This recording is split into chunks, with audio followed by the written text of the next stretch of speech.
Welcome to the Hawkeye Sidekick podcast. And you're very welcome back to the Hawkeye Sidekick Rugby Union podcast with your host, Mark Kennedy. I'm joined again this week by Liam O'Brien. Liam, how are things? They're good, Mark. Yeah, we have a good weekend's rugby anyway, that's for sure. Absolutely. So this episode, plenty to cover tonight. First, we'll have a review of Thomond Park, Munster versus Ulster. We'll also look at Leinster and Connacht Rugby, 2 wins for the Irish provinces in Wales, but probably in different fashions. URC reflections were 7 rounds in at this stage. Who's impressed, who hasn't? And then we'll look at the November Test match series as well. South Africa have named their side to face Ireland in the Aviva. We'll run the rule over the South African selection and get our thoughts in terms of our hopes and aspirations for the November series from an Ireland perspective. Liam, we'll start off in Thomond Park. I know you were there on Saturday night. I suppose, what's your overriding feelings on that 15-14 win by Ulster? Yeah, I suppose, look, the overall feeling is that really not so near and yet so far, really. You know, it was kind of another frustrating night where we lost by a point. But I suppose, look, again, it was as much Ulster didn't kick on in that second half as us playing particularly well. You got the kind of the dread every time that Ulster got a good line out down near our try line that they were going to just be able to maul over, you know. And it was like only really good defending and real good turnover work with the likes of Dogba and Hodnett that kind of kept us in the game there at times. So some good cameos there from the young players, but you know, some of the older players still, you know, haven't been producing the goods. And I suppose, look, we have to just get a win in some shape or form. We have to get over the line because that's the main thing from now on. We need to get wins pretty much for the rest of the season. Yeah, I'd agree with you there, Liam. I suppose we can start from the start. I mean, Ulster came into the game pretty disrupted preparation by all accounts, given the virus outbreak in South Africa. Probably minimal training in Ulster lead up to the game, but they started exceedingly well here, Liam. And we know Ulster Rugby, their attacking maul, particularly 5 metres out, 10 metres out, is such a dangerous weapon for them. Ulster Rugby or Munster Rugby surely would have been warned. The players would have been warned in terms of getting their defensive maul right. But again, giving easy field position away here, Liam, particularly in the first quarter, and Jordy Murphy and also Stewart in the 3rd and 13th minute getting 2 tries. It looked very ominous at the start here, Liam, particularly with our defensive maul being in 6s and 7s.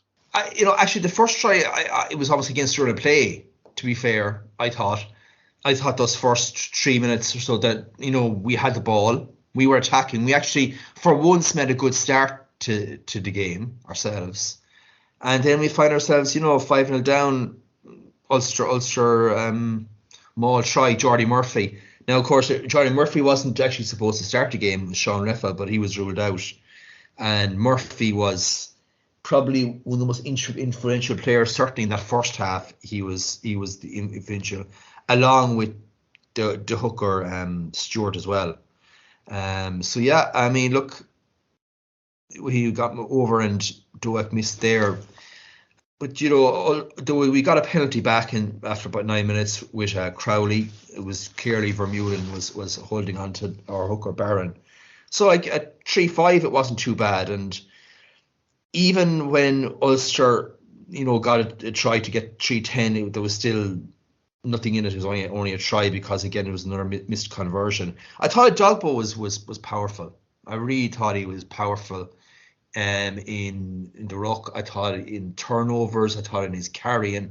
He's just an absolute beast, and we just need a few more guys like him, I suppose, at this stage, really. I think his composure is phenomenal for such a young lad. Liam, you know, he's been thrust into it. Really no role models around in this part of the season for him to kind of get tips and tricks off, really. He's been thrust in there into the starting 15, and to be perfectly honest, I suppose there's a good case for him to be starting, particularly the European games against Toulouse and Northampton, really, at the end of the year. I thought, absolutely phenomenal. The leadership he showed for such a young man really does bode well for Munster Rugby going forward. And as you say yourself, himself and John Hodnett were, you know, again, standing up. Alex Cadell, all the young players really standing up looking to basically provide a stand here against an Ulster Rugby side that were pretty dominant. I mean, I suppose the frustrating part of that second try for Ulster Rugby was the series of penalties concessions here. Liam, Frank Murphy had warned O'Connor in terms of being offside, not once but twice. You had to basically ping, and then that sets up field position. We concede another penalty, and I mean, Stewart had a very impressive game. I thought their line-out went exceedingly well, Ulster, particularly in that first half. True for you, Nathan Doak. I think it was challenging conditions in Thomond Park. Liam, I suppose you'd agree with me there. Wind was kind of swirling a bit, 10-3. Again, it was kind of in the balance. I mean, Munster were trying to offload here a little bit.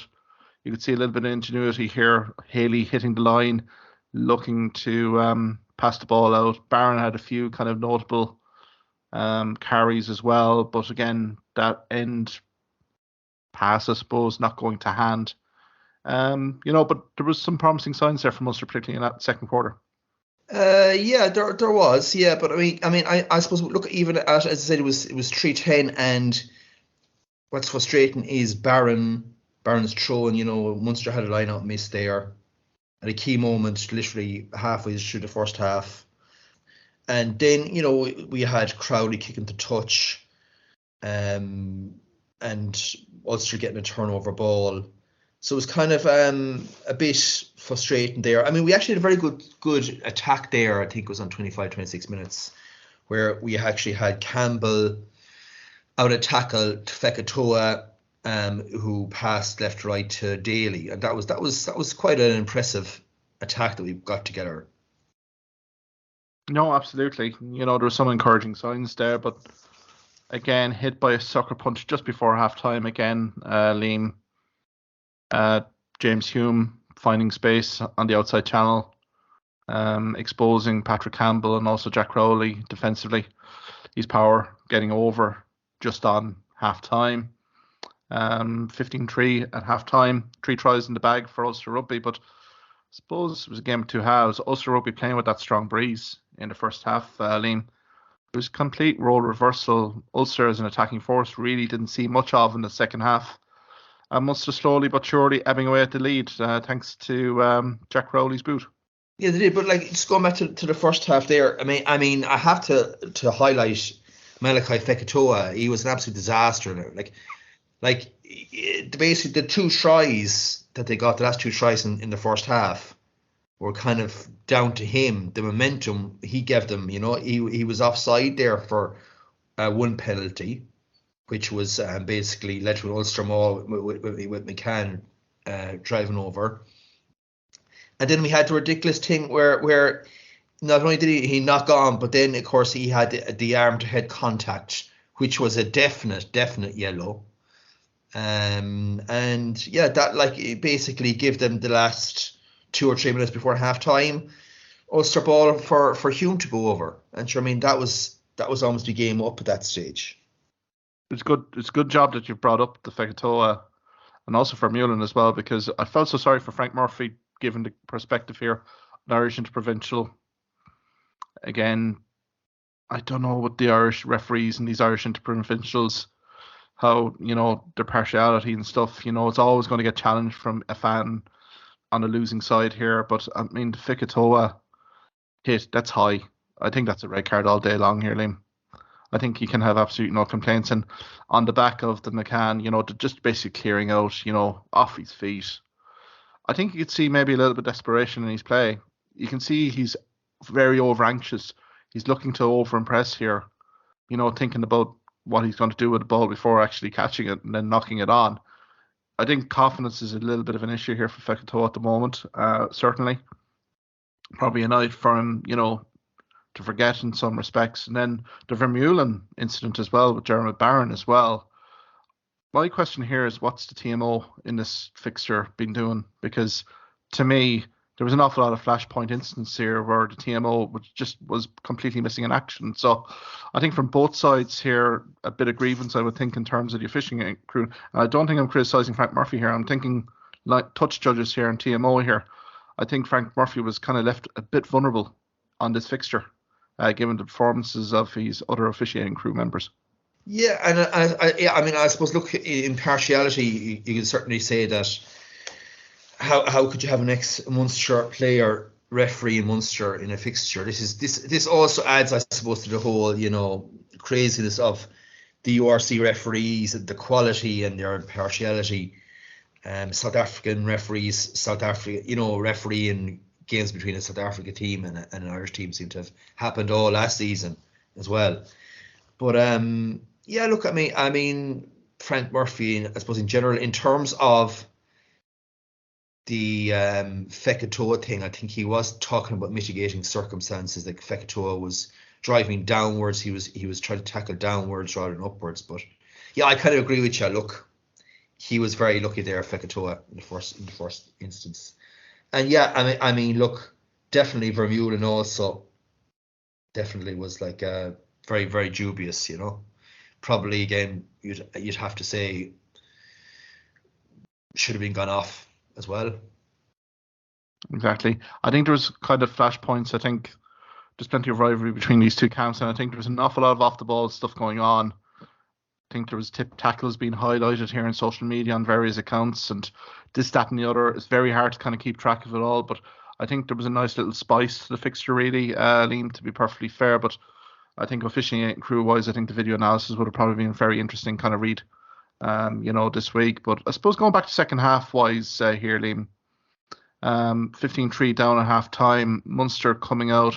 Now, helped in no small measure, I think, by discipline issues here from Ulster, particularly in that third quarter, with Jack Crowley slotting over penalties on the 47th and 53rd minute, and also then the yellow card coming on 61 for prevention of a quick tap and go for Munster as well. And I suppose Ulster fans might have a few opinions on that as well, given what went on before that. Yeah, I suppose they could, but look, I mean, for me, definitely that first 20 minutes of the second half was really excellent, from Munster, just keeping the scoreboard ticking over, and really it was all Munster, you'd have to say, at that stage. And then of course the key thing was Zebo coming on and Ulster being down to 14 men. And I just felt that in the last 20, I don't know, Ulster seemed to be a bit out on their feet, really. They were happy to kind of absorb the pressure, but they maybe just didn't have it in them to carry the ball, and much more than that, really. And then, of course, about 5 minutes after coming on, Zebo was hugely involved in Daly's try. And he was just the way he ran on the outside, almost the arc, was ingenious, He totally created that try himself. And then it was on, a point then in it, and it was absolutely on. Yeah, no, I mean, I think it shouldn't have been Simon Zebo to provide that inspirational line break, essentially. But I suppose credit to Jack Crowley as well. I know there was playing advantage, but sucking in Ulster defenders, passing out to Zebo. Zebo is just a majestic ball player in terms of his creativity and creating breaks. And his loop pass out to Shane Daly was exquisite as well. So, Thomond Park erupted there, Liam, be fair to say. And in fairness to Crowley, very unlucky with the conversion. 14-15 at that stage. Game very much in the melting pot, essentially. But the last quarter was a strange sort of quarter, wasn't it? I mean, Munster with a few kind of half breaks deep in their own half, really. Ulster Rugby as well, particularly at the end where they could have kicked points over, decided to hit for the line. It was kind of a strange, really, one. I know Ulster Rugby, I think definitely the effects of the virus definitely kicked in at certain stages in that fourth quarter. We really didn't see him much as an attacking force here, Liam, from Ulster Rugby. And I mean, from a Ulster Rugby perspective, really not getting the kind of opportunities here or platform to really test Ulster significantly down the stretch. Yeah, I think Ulster kind of schooled us really in the last quarter. It was like almost if they were on empty, but we weren't good enough to exploit them, and they were happy enough to just to kind of fan out and just tackle and not concede penalties. They were clever enough that way. They weren't going to concede any penalties and just give the ball to us. Really, I mean, the last 5 minutes really, it was all Ulster. I mean, they got a penalty there in the last 5 minutes. They got a maul. they actually turned down a penalty kick at the post, which I thought was bonkers, to kick for the corner. Because I mean, when you're only a point ahead, that's just crazy. And the other team a team can get up the field, they can get a penalty, and suddenly you're beaten. So, but yeah, I suppose Vermeulen then was still key there in the very last day of the game where he tackled. He actually got a turnover on Salanoa, who was isolated. Even in the 77th minute, Munster had a scrum, but just we were never going to get within drop goal territory, and that's what I was looking for actually in the last few minutes. Yeah, and I think there was a bit of hope in the stadium that would actually materialise. I know, going back to Ulster Rugby, I think you have to mention Rory Sutherland as well, coming off the bench. That bench impact player to come on, and he provided 2 massive turnovers there for Ulster as well in that second half. That is the quality of player coming in for Ulster Rugby at the moment versus Munster, who are injury stricken at the moment.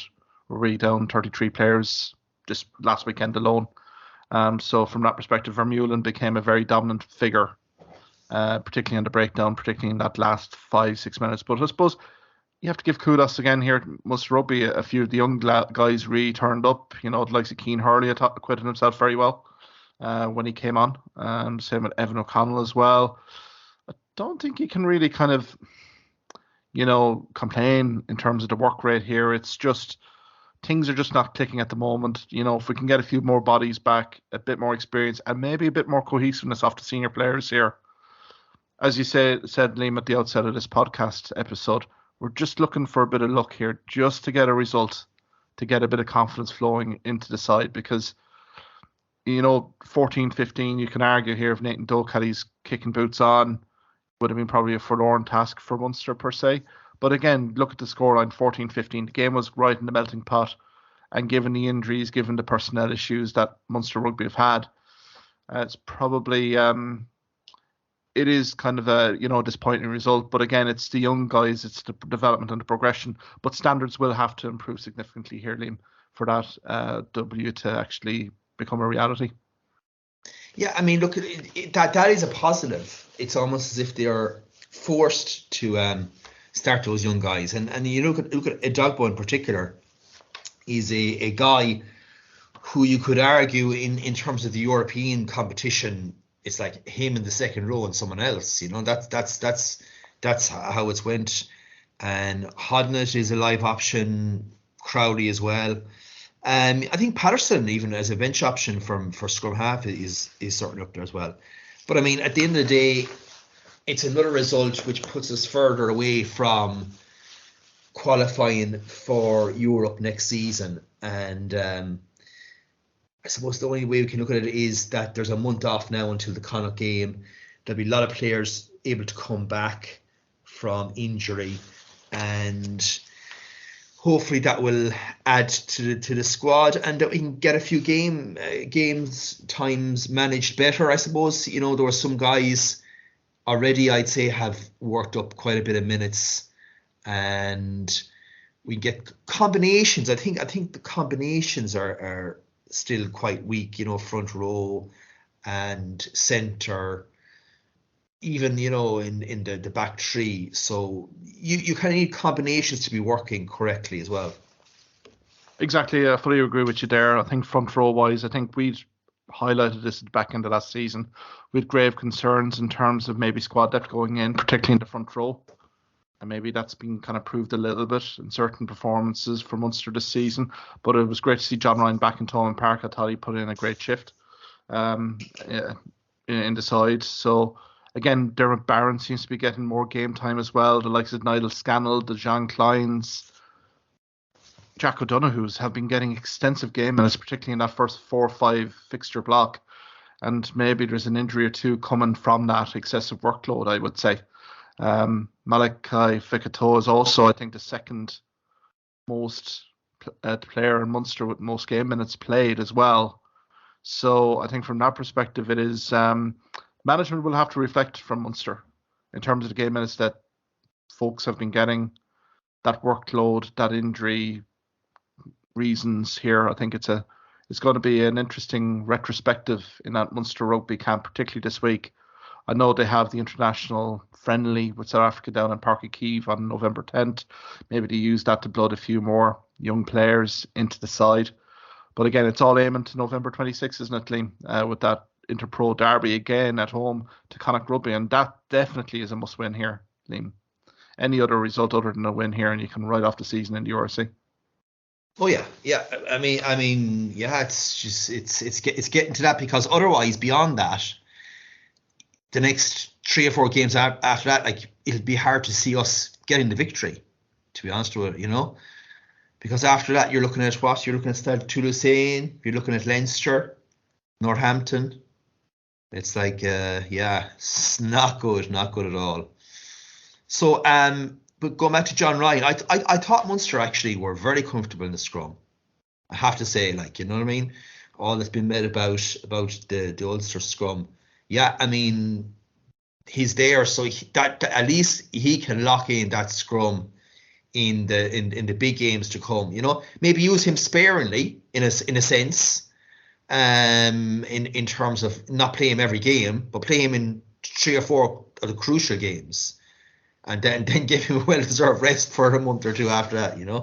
So that's him. But in terms of Connacht game, Connacht, to me, they're getting a break now, but it's like Connacht have all the momentum at the moment. They have the combinations are playing well. They're 10, they're 12, they're back row. They really do have an excellent back three. So when you have the likes of Porch and we're going to add Mac Hansen and all, so they've something to build on. Unlike Munster, it has to be said at the moment, even though they've only got 1 extra win compared to us. Yeah, absolutely. I think, to be perfectly fair, Liam, it is going to be kind of an interesting kind of next few weeks.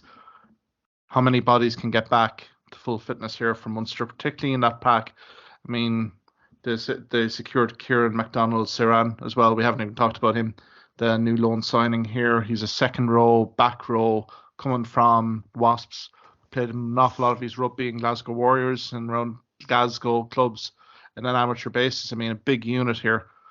He's signed up for a 3-month period. So I think the key is to get bodies back here, Liam. And let's see where we are on November 26th. But I do agree with you here. Like, Connacht coming in on the back of the 22-19 win at Liberty Stadium against the Ospreys. Now, Andy Friend's post-game comments left no one in the room in terms of what his feelings of the performance was. He was very disappointed in certain aspects.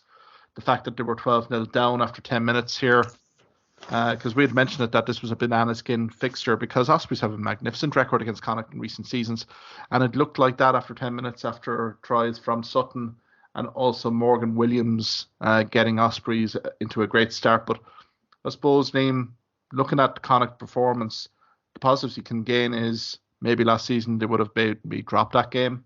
Their resilience was a massive factor in this game, I thought, and 3 tries scored, and Jack Carty being superb as well.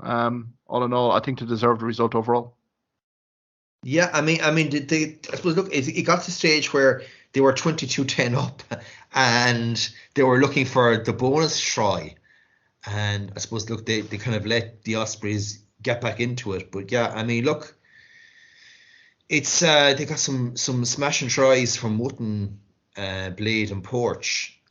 You'd have to say the back row as well, I thought, were on point as well. So you'd have to say Connacht, they're motoring, and as I said, it's kind of like if they had another week or 2 of fixtures as well, they probably would add another victory or 2, which is needed. Yeah, and add to that, they had a difficult South African tour as well. They had some moments, particularly down, particularly playing the Stormers. But again, they have the South African tour done, so now they can start focusing in on the domestic schedule per se. So, I mean, they've hit a good run of form. Now, granted, now momentum is being halted a little bit due to the international break. And again, I think Andy Friend is under no illusions going out to Thomond Park. It's a fierce rivalry now between Connacht and Munster Rugby. And the fact that Munster Rugby are smarting from 2 wins out of 7, unacceptable for the ball club. Connacht Rugby will be expecting a massive response from Munster Rugby. So that's all set up for a massive, massive contest on November 26th here, Liam. I mean, even for Connacht, to be kind of in that chasing pack, they really need to secure full points against Munster and Thomond Park. So an awful lot of hopes and dreams for the URC hanging on that game for both teams. Yeah, and I mean, like you'd question, will hopefully some of our key guys will be back. I'll be thinking particularly like Ty Byrne for that game. Along with obviously the guys who are out injured, because I mean they're going to be some team. I mean to be honest, even last season we were lucky, extremely lucky to beat Connacht. We probably didn't deserve to win a home game against them last season as well. So at this point, you'd nearly say Connacht will have a slight edge going to Thomond Park. So let's hope that we have a full deck to pick from. Yeah, because I mean, the performance from Connacht after minute 10, I thought was pretty impressive. I mean, I thought pack-wise, they dominated the breakdown. Very impressive there. Jared Butler, 100 cap for Connacht, very much led the line superbly well. Again, there was massive games there from Gavin Thornbury.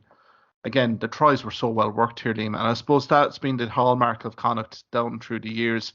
The identification of space, their ability to create line breaks has always been there. They play a lovely, fast, expansive style of rugby. I mean, Watton scores, Blade, that was a superb try.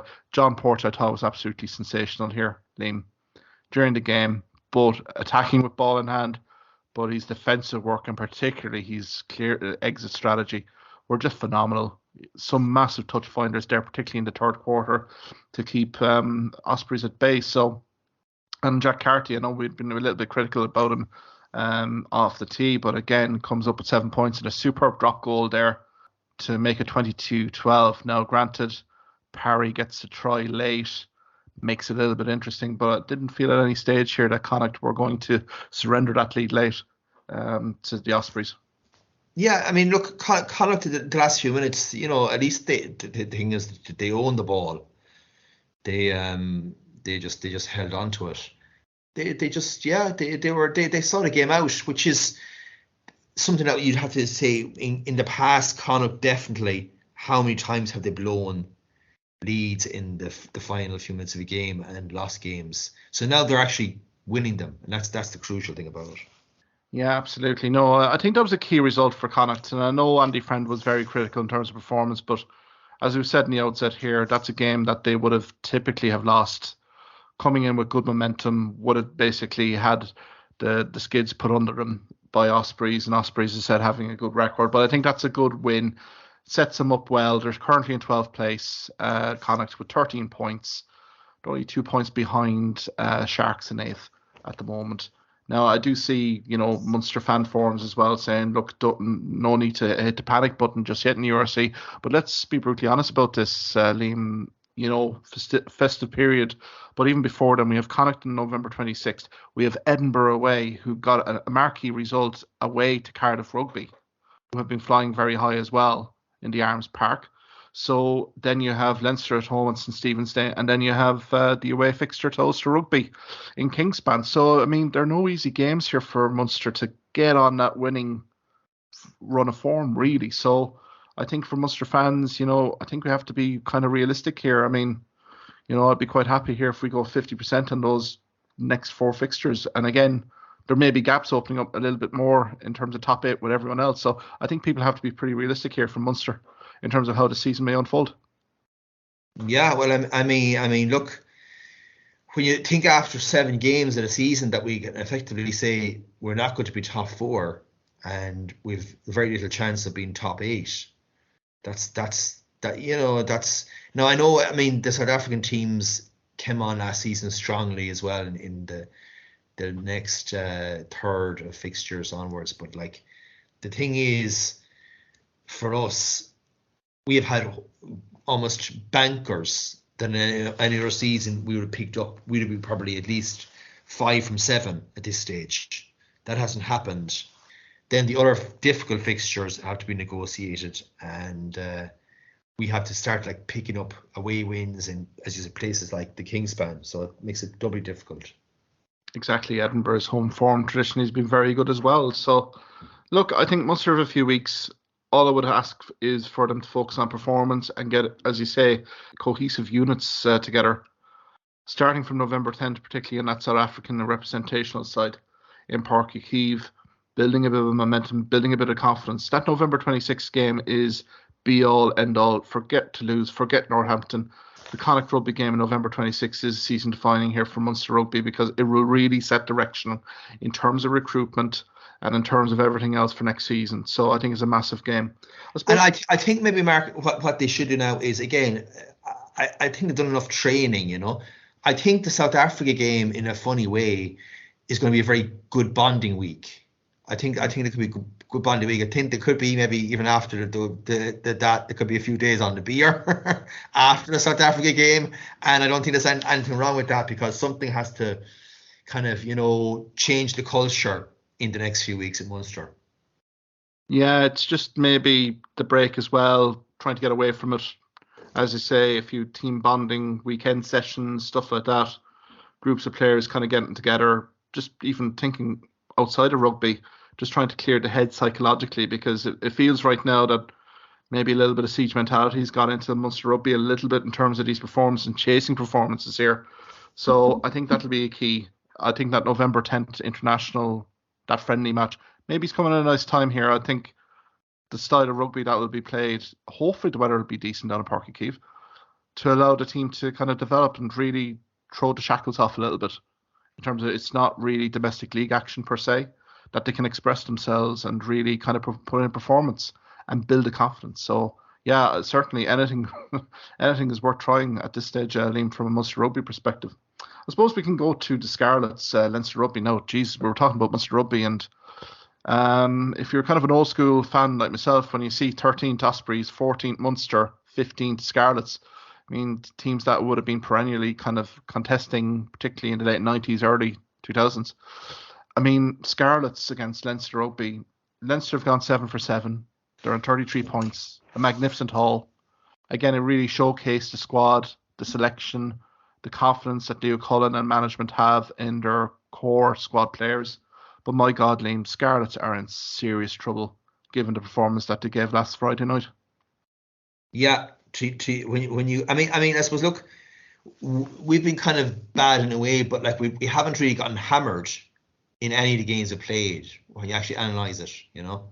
We've been thereabouts, but that was an absolute hammering. 35-5. Wow, like what can you say? And again, that was pretty much the Scars, quite a strong team that they had out there, you know, guys like Patchell and guys like John Davies and Jones. So it's hard to know where the Scars come from here, and they already look as if they're going to be bottom of the Welsh regions, that's for sure. Yeah, I suppose to stop hemorrhaging scores after a minute. They did it with Murray in the sports ground in the previous round, and Cosgrove after a minute. Great line break, great move from Leinster, really catching Scarlets pretty much cold again after a minute. But let's give kudos to Scarlets where it's deserved.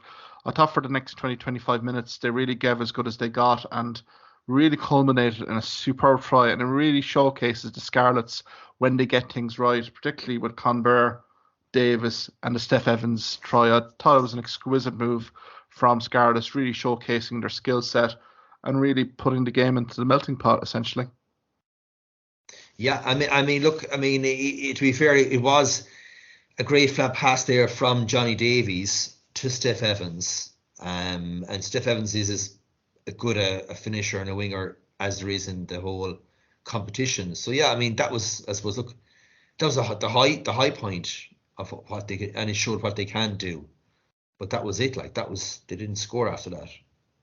Indeed, because Leinster asserted dominance straight after that Steph Evans try. And I mean, one guy who's impressed me an awful lot for Leinster this year, newcomer Russell in that back three. He's growing with every game, and again, a key try for Leinster straight after. I suppose you have to give kudos here to John McKee as well, who also impressed, I thought, for me in his cameo, particularly in the front row. Kind of settles any nerves that Leinster had. They go in 14-5 up at the break, but then afterwards, Liam, it was virtually all one-way traffic here, and again, not helped in no small measure by Scarlett's increasing discipline problems. The 3 sin bins during that second half, and 2 penalty tries following after Clarkson's try early in the second half kind of broke the game wide open. Yeah, I mean, that ultimately indiscipline, to get three yellows and 2 penalty tries is just, I don't know, it's just infuriating for the coaches to see that, and you can't come back from that. But I mean, at the end of the day, Leinster, Leinster's second string are so good that they're still better than every other team, first team nearly, in terms of in the league. Yeah, I think from a Scarlett's coaching review perspective, Jones, like the yellow card, like it's not as if he has been warned. He infringed on it, moments before getting his sin bin. It's just infuriating penalties, really, and then McNichols gets sin binned, for a deliberate knock on. Now, in fairness, McNichols good attempt. Like if he catches that, he's up and away. But like again, that sort of thing. Davis as well getting the yellow card, but it's just endemic. I think with Scarlets, we've seen it in the sports ground as well. Particularly their defensive maul here, not really at it. Again, Connacht had an awful lot of success in the previous round, and there was sin bins as well from Scarlets. So, I mean, I think that's a huge issue here. But yeah, it's kind of grave time for Scarlets, because as you say, Leinster Rugby, I mean, they've negotiated the Parky Scarlets fixture so well. Again, the bonus point here, 33 points out of 35 here, Liam. In all effective purposes here, I think they're locked in as a top 2 seed at least anyway, unless an injury pandemic hits the squad. I think they're kind of gone and away in terms of being one of those top 2 seeds going into the playoffs next year. Yeah, and I suppose again they can probably have the luxury, really, particularly from after Christmas, of mixing and matching players. Now again, that came back to bite them in terms of Europe, when you had 52 odd players last season, and mixing and matching, and in the end it cut them out at the highest level, in terms of competition wise. So it remains to be seen where that would be actually good for Leinster to be able to kind of go through the rest of the league season. It will be intriguing how Leo Cullen plays that, because I think that was the Achilles heel last season, that they were running big scores off an awful lot of teams, playing with guys that were literally fighting to get into that 23-man squad, particularly in Champions Cup games. So I think Leo Cullen was kind of caught in between in terms of, did he put in all the marquee guys in, or did he reward the guys on the fringes? And he kind of went half and half. And particularly when you think about the Bulls game and the playoffs last year, like, that selection completely backfired on him to a certain respect. So I think lessons will have been learned, particularly from Leinster Rugby, particularly when they're facing those South African teams later on in the season. So, but look, all in all, it's been a phenomenal start to the season for Leinster Rugby. You can see how they're game managing guys. Look, we talk about it every week. Jason Jenkins, perfect case study. They're managing his minutes absolutely beautifully at the moment in terms of not excessive workload here. And you can see the end result here. He's putting in monster performances for Leinster. That kind of missing link in that second row, that physicality in terms of his set piece coordination and work rate. It's just a huge plus for Leinster kind of going into Champions Cup essentially. And they're going to go deep into that as well, no doubt. Liam, we're going through 7 fixtures, block of 7. I know, conscious of the fact that Ulster have a game still to play, and also the South African teams as well have a few games in hand. But I suppose, apart from Leinster, who has really impressed you? And I suppose who hasn't? And you can exclude Munster from that as well, from that first block of fixtures. No, I will give an honourable mention to Edwin Adogbo. Like, seriously, when you play 2 games to that sort of level, you give him that. But yeah, look, what strikes me straight away is like someone like David Hawkshaw of Connacht, big time. Has there been a better, if you're picking a team this season up to now, as 12, he'd be there in the story, Gavin Thornbury also has been absolutely massive as well. I've liked the South African, the Lions back row, Ruan Venter, the 7, and Frank Horn at 8. They seem to play with the old kind of flair of the French Magna and all these Cecilon and all these guys Indeed. who could literally run through a brick wall, but also had amazing passing skills off either side. So I really enjoyed watching them. I'd say Keelan Blade as well for Connacht, scrum half again, a serious talent. Tom Stewart, the Ulster hooker. I suppose there'll be big things expected of him in the future. Scott Penny, Leinster. I've always rated the guy. He's always been for me third or fourth kind of 7 in the country by far and away. Quality player. And I like the number 8 there, Sione Vaileanu at the Warriors. Real talent as well. Oh, massive talent. I think those teams have been pretty prominent. For me, a pleasing part of the league has been the Dragons. Dragons have rebranded again, but they're really one of the leading regions. It's great to see Cardiff Rugby up there, but I think one of the success stories of the Welsh regions this year has definitely been the Dragons, and amazing to say that statement after week 1, after their absolute hiding against Edinburgh away first game out, how Dean Ryan and the squad have really galvanised into a cohesive force here. 3 wins, 4 losses, been very competitive. They've had a marquee scalp of Munster Rugby, Ospreys here. So all in all, I think here Zebri as well. Crowds are coming back to Rodney Parade at a rate of knots. So it's good to see JJ Hanrahan playing some good regular minutes here and hasn't put a foot wrong for the Dragons. I suppose it's great to see other teams really kind of contending here. Cardiff Rugby being one. We've been big fans of Cardiff Rugby. When they get their act together in terms of a performance, they're very hard to stop. And the fact they're in top 6 at the moment, they're in a nice position. I think Dai Young has done an incredible job there at Cardiff. But also seeing the Lions here, the Sharks, the South African teams again are emerging, aren't they, Liam? They're even more competitive than they were in the debut season. So that's only going to lift standards in the league, ultimately. I think that's a good news story for the URC. I suppose looking at the other side of the fence here, Ospreys for me have been a bit of a disappointment. I think of this time last year when they had a marquee win against Munster Rugby, and I thought Toby Booth, at the head coach, and the Ospreys, that it was all being set up for the Ospreys really this season to really build something, but really hasn't happened. Only 1 win, 2 draws, 4 losses.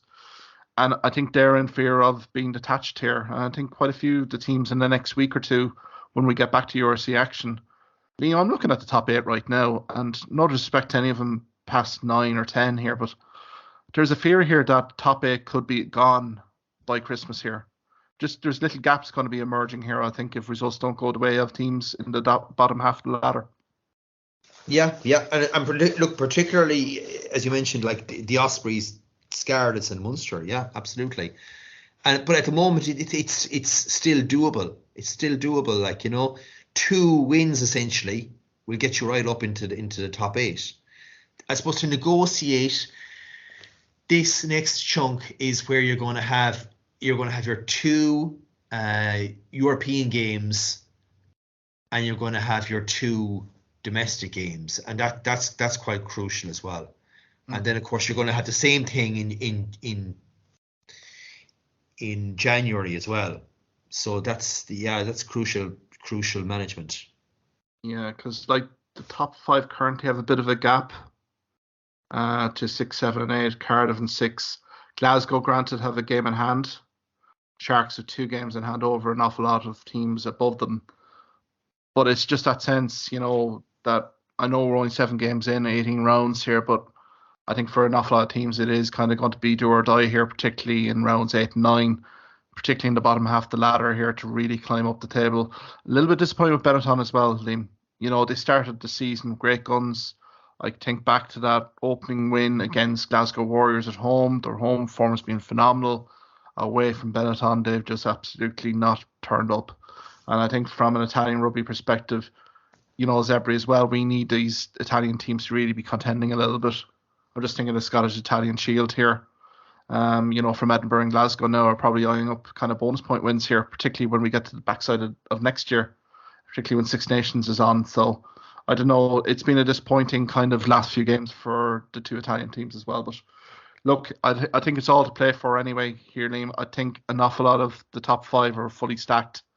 And, Leinster out in front. But again, you're looking at the Stormers, you're looking at the Bulls, the Sharks. I think, when they get all their guys back, they'll be racking up wins. I think the playoffs are going to be very exciting next year.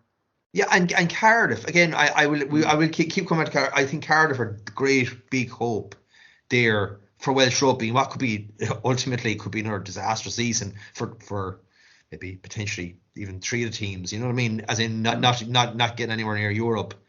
But Cardiff, they had a significant win against the Stormers. And a comprehensive win, even though it was 6 points. In the end, it was quite comprehensive. They have all the big names. They have a really tremendous squad and have an excellent coach. So they're to watch. Oh, absolutely. And I think that's the hope. I think tournament organisers are really maybe putting their hat on Cardiff Rugby to really get into the playoff mix here, because conceivably here, Ospreys, Scarlets look fairly detached at the moment. Maybe a bit harsh on Ospreys. They're currently on 13 points, but certainly Scarlets look is in right bad shape at the moment. So really, hopefully from a Welsh region perspective, you've Cardiff Rugby, and hopefully the emergence of Dragons again. These 2 domestic games kicking off here, that they're somewhere in the playoff hunt come the start next year. I think that'll be a massive achievement for Dean Ryan and his troops as well. Liam, we might leave the URC and look at the November Test match series. South Africa have named their side to face Ireland in the Aviva on Saturday. I know you're a great lover of South African rugby and the national team. What are your immediate thoughts, reactions to this 23-man squad? It's a serious, isn't it? Serious team, and a bench too. All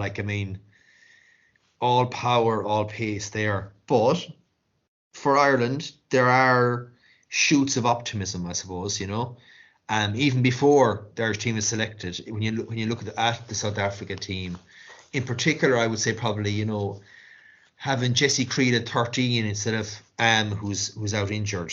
Obviously is one of the best in the world in his position. But Creel, from an offensive point of view, isn't quite up to that level.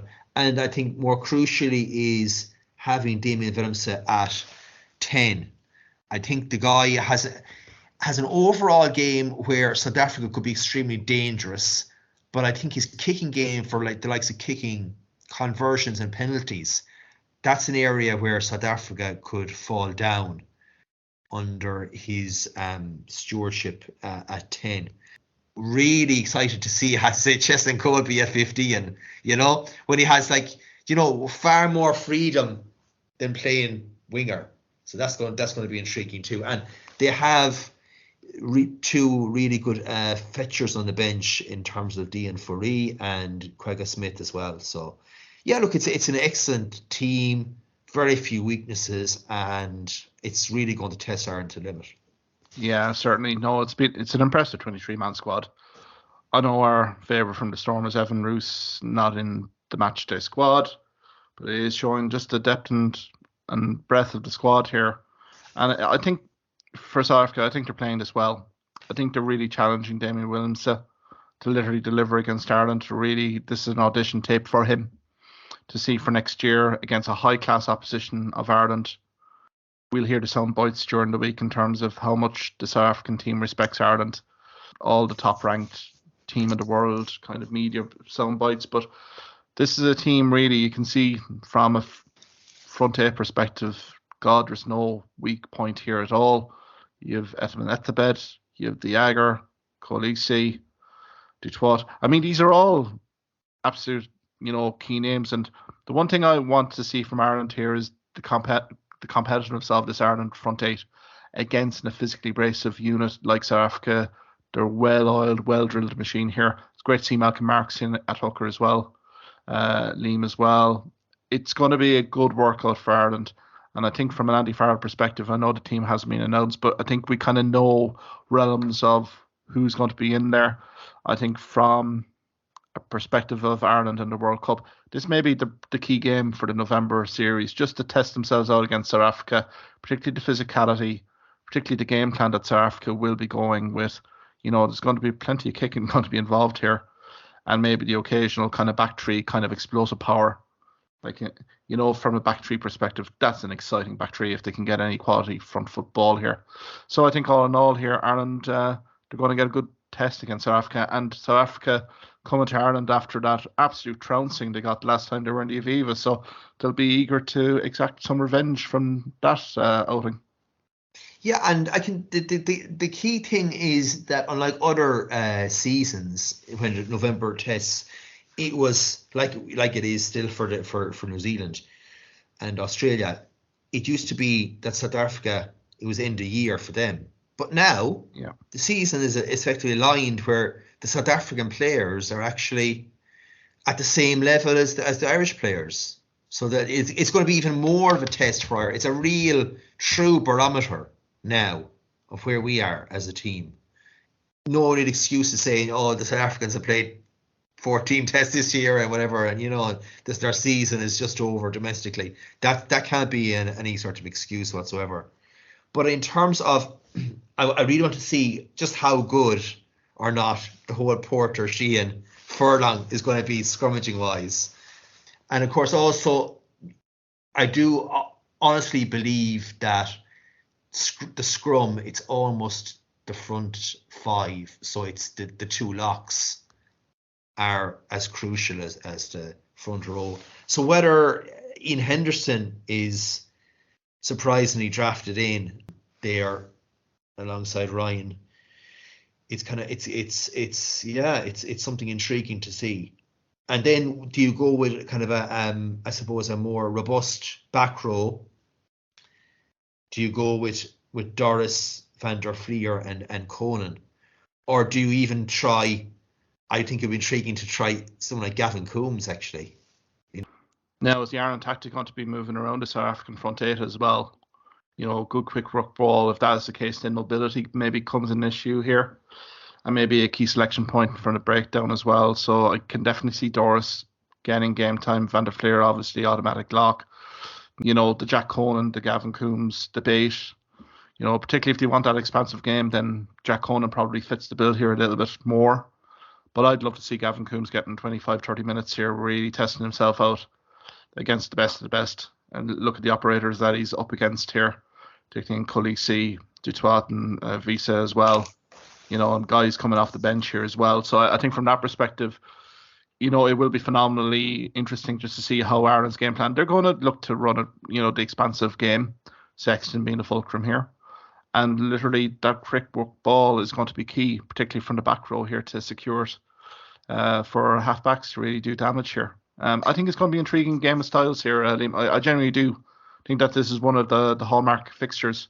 And granted that these two are going to be getting it on again in a World Cup, I think it'll be a nice little psychological marker for whoever wins here going into that in France next October. Yeah, and another, I think, crucial literary player could be Jamesy Gibson Park, who hasn't really played all season. I know it's a huge ask to put him in, but I think his delivery and his ability at the ruck, it takes Ireland to another level in attacking sense. And I think, to be honest, would be quite the poorer whoever else, whether it's Casey or Murray, in there away from that. And again, particularly against South Africa, he just offers something different, and he almost invites the forwards on a lot more effectively. Yeah, he's very much in the front foot, isn't he? A sniper on the edges here. He will keep defensive units honest in terms of that as well, opening up space for Sexton as well. I do completely agree with you there, but this is where Craig Casey and definitely Murray, I think we know what he brings to the table. I think for Craig Casey in this November Test match series, I think it's imperative for him to basically elevate the performances even further, to really kind of consolidate, because Luke McGrath, there has been calls for Luke McGrath to kind of get back into this international setup. He's had a very good interprovincial series so far. So I think for Craig Casey particularly, I think it's imperative for him to really kind of stand up and be counted. Now, whether he gets game minutes here remains to be seen, but certainly against Fiji and Australia, you would imagine he will get some minutes here particularly. So, but yeah, I think Gibson Park, he does offer an awful lot of front football. But again, he's only as good as the ball he's getting in the ruck time here. And you know that South Africa going to look to disrupt this, look to slow it down, and really look to really get physical here in terms of their line speed against Sexton particularly, and ensuring that likes of Robbie Henshaw doesn't really get front football either. So I think his battle with Delende will be fascinating as well. If Henshaw is selected, I think they're two powerful units. There's so many fascinating matchups here on Saturday. I'm really looking forward to it. I'm even thinking myself, like, and you mightn't even think this is a matchup, but like Malcolm Marks v Ty Byrne, it could be like a potential matchup, like at every breakdown. I think that's something I'm fiercely looking forward to, I have to say. You know, the evolution there. You know, you've Dan Sheehan there as well. You know, who's been known for a turnover or two as well. So, but like Malcolm Marks as well. Yeah, it's a good analogy, Liam. To be honest, you know, the evolution of the hooker position. It's just Malcolm Marks and Dan Sheehan really kind of leading the way there in terms of that position. So, look, nothing soft is going to be given out on Saturday at 5:15 for sure. Really looking forward to that. I suppose hopes and aspirations wise for Ireland here for the autumn test series, Liam. Who are you looking to maybe get some game minutes here to really consolidate Burton the World Cup squad next year? Yeah, I suppose it's the kind of it's the positions that they're still looking for, isn't it? It's effectively Johnny Sexton, or who's behind Johnny Sexton, and it's also the prop positions as well. So you'd be hoping that over the course of the 3 games that's kind of put to bed, because then you've effectively got the Six Nations after that, and we're well into World Cup territory at that stage. So yeah, I'd certainly like to see, in terms of, I'd like to see Joey Carberry and Frawley get a game each, and I mean a full game each after the South Africa game, and obviously to get a good maybe 10-15 minutes in the end part of the South Africa game. And in terms of the front row, I mean, it's still kind of, it seems to be Finlay Bealham is down there as a tight head prop, and then in terms of loose head and potentially Kilcoyne is there, but it's something that really has to be, someone has to really put their hand up. I think Bealham, hopefully gets sufficient game time here, particularly against Australia, Fiji, even against South Africa for that matter, because we really have to test out our prop depth charts here, particularly with the likes of Furlong. You know, you've Keane Healy there, obviously, Porter, but I think the rest of the depth chart really needs to be looked at. So maybe Fiji becomes that. The other thing, I suppose, Stuart McCluskey kind of comes into the picture here a little bit, given the legal troubles of Chris Farrell unavailable. Bundy Akai is literally suspended for the test series, so he's probably looking on anxiously to see who might impress here. We know it'll be probably Henshaw and Farrell, or not Farrell, but Ringrose for the first test against South Africa, but particularly against Fiji and also Australia. I think Stuart McCluskey has a great opportunity here to really cement his squad place, even from Six Nations, but also World Cup next year. He's such an abrasive ball carrier, destructive ball carrier, that I'd like to see him get significant game minutes. I suppose Badacun as well, from Ulster as well. Such a talented guy. He needs game minutes here, and probably might get it against Fiji, particularly, and Australia. Again, we're going to have to run the depth chart here, because I know James Lowe being unavailable for selection due to injury. I think we know the certain attributes of certain players here in the back three, but it'd be good to see some prospects coming in and really impressing. I do think as well Frawley needs to get game time. We need to see him in the flesh in terms of being a proper 10, even against Australia, because that Australian game at the back end will make or break a few of these Irish squad players' ambitions for the World Cup next year. So I think from a Kieran Frawley perspective as well, that's another guy. Hopefully that'll get some game minutes along with Joey Carberry. But some exciting games here, Liam, even on tap for this weekend. I mean, Scotland kind of on the back. Do we want to talk about Scotland? I mean, no Finn Russell last week and maybe came back to haunt him a little bit last week against Australia. No way should they have let Australia back into this game with 20 minutes left. But again, that lack of a quality test match kicker came back to haunt him ultimately at the end. Yeah, I mean, when you're, Blair Kinghorn, I actually rate him highly in terms of his ability as a player. Blair Kinghorn, really good player, but he's hardly kicked the ball there for Edinburgh, because Boffelli is just kicking them from all angles. And ultimately, that comes back to bite you when you do pick a player at 10 who just doesn't kick for his club. But he had a super overall game, and they got two smashing tries. It's just Scotland were going for 4 in a row against Australia, and they really should have put it to bed. But yes, so Scotland, I mean, they still have a chance of getting a good victory this Saturday. They just have to produce almost the same performance they did last day. Yeah, certainly. I think there was an awful lot of positives there for Scotland, particularly in that probably first 55 minutes, I would say. It was pretty good. Kinghorn's try, Smith had a try on 11 minutes. The Kinghorn try was very well worked, just showed the strengths of Kinghorn, particularly ball in hand. But it was just that last 20 minutes, Liam, is really kind of where Gregor Townsend and the management really have to review, because tackles did slip, and again, penalty concessions.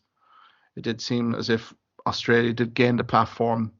Slipper, I thought, was pretty instrumental as well. I thought he had a very good all-round game and led by example. And Foley kicks a few conversions and penalties to get the game back in the melting pot. Unfortunately, Kinghorn has that last-minute opportunity, but as I said, it shouldn't really have come to that. And yeah, I think against Fiji, that'll be a fascinating watch just to see what Fiji come with ahead of next week as well.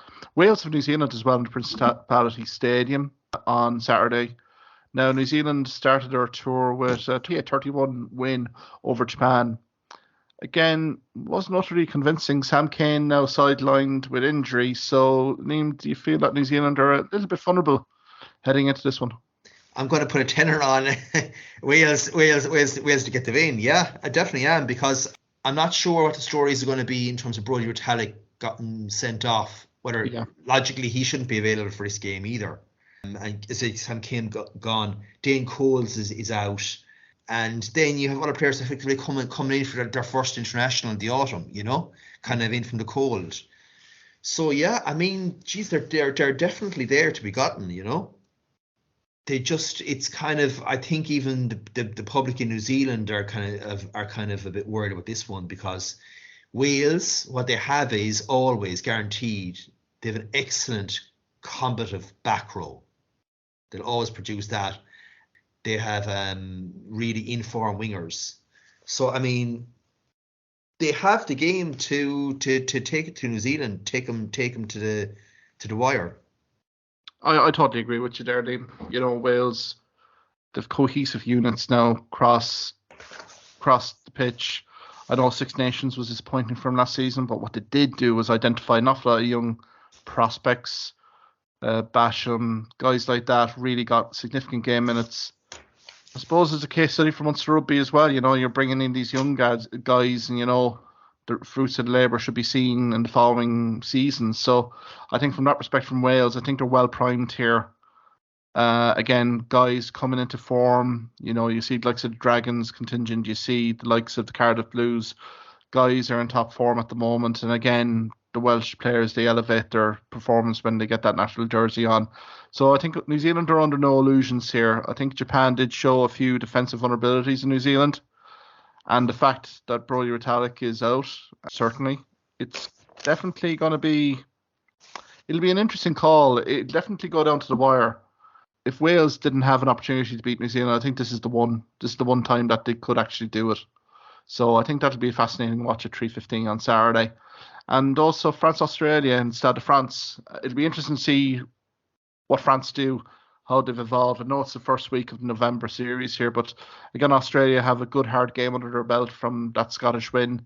It'll be interesting to see what France throw in terms of new looks, new combinations, that sort of thing on Saturday night at 8 o'clock. Absolutely, and this is supposed to look the start of a big year for France. You know, they're going to be hosts. They're going to have all the pressure from now on them. Yeah, I mean, they still have kind of question marks, I guess, in terms of 10, in terms of like 15. You know, so it's all to play for there. The Aussies now coming off the back of a victory against the Scots. I guess the pressure is off the Australians, really. Yeah, I think so too. I think it'll be a fascinating watch just to see how France, also that school of thought that they may actually go with more of a structured team lineup here heading into that World Cup next year. It'll be a fascinating watch, I think. We're recording this before Test match selections here at the start of the week, ladies and gentlemen. But I think that'll be a fascinating watch to see with France how their selection evolves. Typically in the November series, they would have fluctuated the team and the squad quite significantly. I don't think that might be the case here. I think you're going to see a very good core of 30, 40 guys here that will be selected. And this will be the squad that will form the backbone of their World Cup ambitions. But I think, as you say, Australia did show some good moments, particularly against Scotland, particularly in last 20. But to know that if they perform like that in Paris, they're not going to get anything out of it. So it'll be interesting to see if the likes of Nick White, Talia Tupu, guys like that will get game time. Certainly, it was great to see Michael Hooper back as well. So I think it's going to be that'll be an interesting one because Australia like the expansive style. France will try to throw it, but maybe kind of target that front five of Australia as well, given the Rugby Championship performances in the last few rounds. So I suppose, Liam, can we get a few predictions off you for this weekend? In Padua, we have Italy and Samoa. Who do you think is going to win that? That's kind of intriguing in a way, you know what I mean? It's literally kind of very much a toss of a coin between them there. I would actually go with Italy over Samoa. Yeah, I think Samoa at the moment, the way I feel is potentially, the likes of the Fijians and Tongans just that are a bit better than them. So I'm going to go Italy. Italy will win by 6 points maybe. There, I think slight edge to Italy. Against Samoa, it's their first game of this November series, so we just don't know from a preparations perspective how things have gone here. But again, Italy really do have to show up and get a result here. Kind of kickstart the campaign the right way. I suppose Scotland, Fiji, and Edinburgh in Murrayfield. Do we feel Scotland win here? Traditionally, against the likes of the Fijis and the Tongans, the Scots really put a big scoreline up. So I think you're looking at a 50-pointer for Scotland, as in they'll score the 50.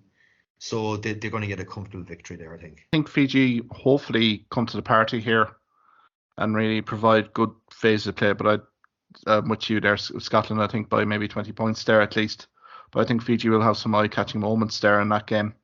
Wales, New Zealand, fancy kind of, from your perspective, maybe a Welsh win here, Liam? Yeah. We, if they're ever going to win, honestly, it's getting to that stage now for Wales against New Zealand. Yeah, it has to be at the weekend.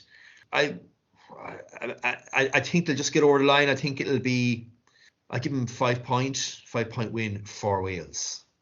Yeah, I'm torn on this one. I think this is going to be probably the closest one to call, because New Zealand having that game in Tokyo in Japan last week really will have battle hardened them, and probably some misconceptions in terms of their performance probably being laid bare.